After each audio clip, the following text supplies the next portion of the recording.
आज हम आपको एक बुद्ध सच्ची और बहुत सुंदर कहानी सुनाएंगे। पर उससे पहले आप सब कहानी सुन लेते हो और वीडियो को लाइक कोई भी नहीं करते हैं और कमेंट भी कोई नहीं करता है और न ही चैनल को सब्सक्राइब भी नहीं करते हो। चलो कहानी स्टार्ट करते हैं। आपको बुद्ध के उपदेश सुनाएंगे। एक बार प्रदेश में अकाल पड़ा। यह देखकर गौतम बुद्ध को बड़ा दुहक हुआ। उन्होंने लोगों से कहा कि बहुत से लोग अन्न और वस्त्र के लिए तरस रहे हैं। उनकी सहायता करना हर मनुष्य का धर्म है। आप लोगों से जो कुछ बने वह दान करे। बुद्ध का उपदेश सुनकर सब लोग बिना दिए अपने अपने घर चले गए। एक गरीब व्यक्ति बैठा ही रहा। उसने सोचा कि मेरे पास तो ये वस्त्र है, अगर मैं इन्हें उतार कर दे दूंगा तो नंगा हो जाऊंगा। उसने फिर से सोचा कि मनुष्य बिना वस्त्र के पैदा होता है और बिना वस्त्र के ही चला जाता है। न जाने कितने साधु सन्यासी बिना वस्त्र के रहते हैं, फिर मैं बिना वस्त्र के क्यों नहीं रह सकता। उसने अपने वस्त्र उतार कर बुद्ध को दे दिए। भगवान बुद्ध ने उसे आशीर्वाद दिया। वह प्रसन्न होकर घर की ओर चल पड़ा। वह खुशी से चिल्लाकर कह रहा था, मैंने अपने आधे मन को जीत लिया है। तभी सामने से राजा की सवारी आ रही थी। उस गरीब की बात सुनकर राजा ने उसे अपने पास बुलाया और पूछा कि तुमने आधे मन को कैसे जीता है। उस गरीब ने कहा कि भगवान बुद्ध दुखियों के लिए दान मांग रहे थे। यह सुनकर मैंने अपने वस्त्र उतार दिए। पहले तो मेरे मन ने इनकार किया, फिर मैंने उसे समझाया कि मनुष्य बिना वस्त्र के पैदा होता है और मृत्यु होने पर साथ में कुछ भी नहीं जाता। राजा उसकी बात से बड़ा प्रसन्न हुआ। उसने मोतियों का हार और कीमती वस्त्र, उसने वह सब ले जाकर भगवान बुद्ध के चरणों में रख दिए। बुद्ध ने उसे हृदय से लगाते हुए कहा, जो दूसरों के लिए अपना सब कुछ दे देता है उसकी बराबरी कोई नहीं कर सकता। दाता दाता चले गए, रह गए, अब कंजूस दान मान समझे नहीं, लड़ने को तजबूत। इस बुद्ध कहानी से क्या सीखे? आप कमेंट करके बताओ कि कहानी कैसी लगी। अगर अच्छी लगी हो तो अपना बुद्धिस्ट AIIARDS चैनल को सब्सक्राइब और वीडियो को लाइक करो। के लिए एक किसान के यहां पहुंचे। आज हम आपको एक बुद्ध सच्ची और बहुत सुंदर कहानी सुनाएंगे। पर उससे पहले आप सब कहानी सुन लेते हो और वीडियो को लाइक कोई भी नहीं करते हैं और कमेंट भी कोई नहीं करता है और न ही चैनल को सब्सक्राइब भी नहीं करते हो। चलो कहानी स्टार्ट करते हैं। तथागत को भिक्षा के लिए आया देखकर किसान उपेक्षा से बोला, श्रमण, मैं हल जोतता हूं और तब खाता हूं। तुम्हें भी हल जोतना और बीज बोना चाहिए और तब खाना खाना चाहिए। पर उससे पहले आप सब कहानी सुन लेते हो और वीडियो को लाइक कोई भी नहीं करते हैं और कमेंट भी कोई नहीं करता है और न ही चैनल को सब्सक्राइब भी नहीं करते हो। चलो कहानी स्टार्ट करते हैं। बुद्ध ने कहा, महाराज, मैं भी खेती ही करता हूं। इस पर किसान को जिज्ञासा हुई, बोले, गौतम, मैं न तुम्हारा हल देखता हूं, न बैल और न ही खेती के स्थल। तब आप कैसे कहते हैं कि आप भी खेती ही करते हैं? आप कृपया अपनी खेती के संबंध में समझाइए। बुद्ध ने कहा, महाराज, मेरे पास श्रद्धा का बीज, तपस्या रूपी वर्षा, प्रजा रूपी जोत और हल है, पाप भी रूता का दंड है, विचार रूपी रस्सी है, स्मृति और जागरूकता रूपी हल की फाल और पेनी है। मैं वचन और कर्म में संयत रहता हूं। मैं अपनी इस खेती को बेकार घास से मुक्त रखता हूं और आनंद की फसल काट लेने तक प्रयत्नशील रहने वाला हूं। अप्रमाद मेरा बैल है जो बाधाएं देखकर भी पीछे मुंह नहीं मोड़ता है। वह मुझे सीधा शांति धाम तक ले जाता है। इस प्रकार मैं अमृत की खेती करता हूं। पर उससे पहले आप सब कहानी सुन लेते हो और वीडियो को लाइक कोई भी नहीं करते हैं और कमेंट भी कोई नहीं करता है और न ही चैनल को सब्सक्राइब भी नहीं करते हो। इस बुद्ध कहानी से क्या सीखे? आप कमेंट करके बताओ कि कहानी कैसी लगी। अगर अच्छी लगी हो तो अपना बुद्धिस्ट AIIARDS चैनल को सब्सक्राइब और वीडियो को लाइक करो और कमेंट में नमो बुद्धाय जरूर लिखें। किसी उपवन में विश्राम कर रहे थे। तभी बच्चों का एक झुंड आया और पेड़ पर पत्थर मारकर आम गिराने लगा। एक पत्थर बुद्ध के सर पर लगा और उससे खून बहने लगा। बुद्ध की आंखों में आंसू आ गए। बच्चों ने देखा तो भयभीत हो गए। उन्हें लगा कि अब बुद्ध उन्हें भला बुरा कहेंगे। बच्चों ने उनके चरण पकड़ लिए और उनसे क्षमा याचना करने लगे।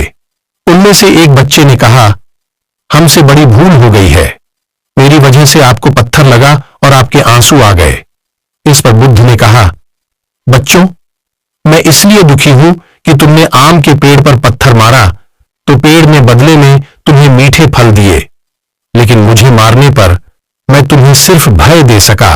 इस बुद्ध कहानी से क्या सीखे? आप कमेंट करके बताओ कि कहानी कैसी लगी। अगर अच्छी लगी हो तो अपना Buddhist Buddhist AII ARDS channel को सब्सक्राइब और वीडियो को लाइक करो और कमेंट में नमो बुद्धाय जरूर लिखें। आज हम आप लोगों को बहुत सुंदर कारण बताने वाले हैं, जो कारण बहुत ही छोटा है, लेकिन वह हम लोगों के जीवन के लिए बहुत ही उपकारी है। अगर वह कारण हम लोग अपने जीवन में उतार लेते हैं, तो हम लोग अपने जीवन में प्रैक्टिस करते हैं, तो हम लोगों का कल्याण हो जाएगा, हम सबका कल्याण हो जाएगा। आखिर क्या है वो कारण? वो हम लोग सीखेंगे। एक बार भगवान बुद्ध जी के समय में अभी नहीं रास्ते पर जा रहे थे। तब रास्ते पर जाते समय कुछ छोटे छोटे बच्चे थे। वे बच्चे लोग क्या कर रहे थे? एक सर्प को मार रहे थे डंडा लेकर के। तब भगवान बुद्ध ने उन बच्चों को बुलाया और भगवान बुद्ध बोले, अरे बच्चों, ये क्या कर रहे हो? बच्चे लोग बोले, भगवान ये बहुत खतरनाक सांप है।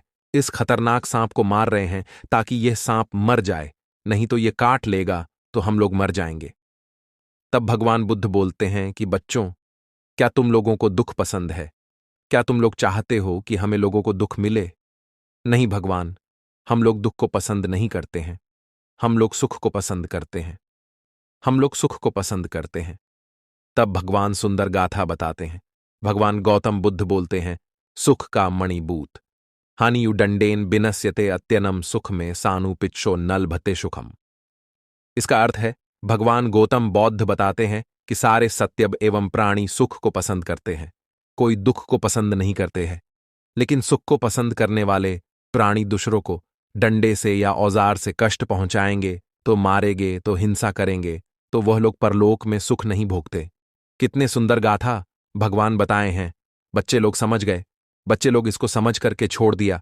समान देखिए, संसार के सभी प्राणी सुख को पसंद करते हैं, दुख को कोई पसंद नहीं करते हैं। तो भगवान गौतम बुद्ध बताएं, अगर सुख पसंद तो दुख पसंद नहीं है। डंडे से या औजार या किसी भी चीज से दूसरों को हिंसा नहीं करने के लिए बताएं। इसके बाद भगवान गौतम बुद्ध जी ने एक और सुंदर गाथा बताएं। भगवान गौतम बुद्ध जी बताते हैं, सुख का मणिभूत हनि यूं दंडेन नवीन हस्यते अत्यन सुख में सानु पिच्यशो लपते। सुखम सारे सत्य प्राणी सुख को पसंद करते हैं, दुख को पसंद नहीं करते हैं। इस प्रकार सुख को पसंद करने वाले प्राणी दूसरों को दंड से या औजार से या किसी भी चीज से हिंसा नहीं करते हैं, तो कष्ट नहीं पहुंचाते हैं, तो वे लोग परलोक में सुख भोगते हैं। तो देखिए कितना छोटा कारण है, लेकिन इसमें बहुत बड़ा अर्थ छुपा हुआ है, बहुत विशाल अर्थ छुपा हुआ है। संसार के सभी प्राणी सुख को पसंद करते हैं, दुख को कोई पसंद नहीं करता है। हालांकि हमको भी दुख पसंद नहीं है और तुमको भी दुख पसंद नहीं है। तो अगर दुख पसंद नहीं है तो हम लोगों को क्या करना चाहिए? हम लोगों को दूसरे प्राणियों पर हिंसा नहीं करना चाहिए, दूसरे प्राणियों को सताना नहीं चाहिए, दूसरे प्राणियों को कष्ट नहीं पहुंचना चाहिए और दूसरे प्राणियों को पीड़ा नहीं पहुंचना चाहिए। क्योंकि इस संसार में कर्म नाम का एक चीज है, उस कर्म से कोई नहीं बच सकता है। अगर हम लोग दूसरों को सताएंगे, तो हम लोग दूसरों को हिंसा करेंगे, तो हम लोग दूसरों को कष्ट पहुंचाएंगे, तो वह कर्म हमारे कर्म नाम के घड़े में जमा हो जाएगा। इसके बाद वही कर्म हम लोग को परलोक में दुख पहुंचाएगा, सुख नहीं मिलेगा। इसलिए हम लोग छोटा कारण सीख गए। क्या संसार के सभी प्राणियों को सुख पसंद है, दुख किसी को पसंद नहीं है? ऐसा है, तू दुख किसी को पसंद नहीं है तो क्या करना है?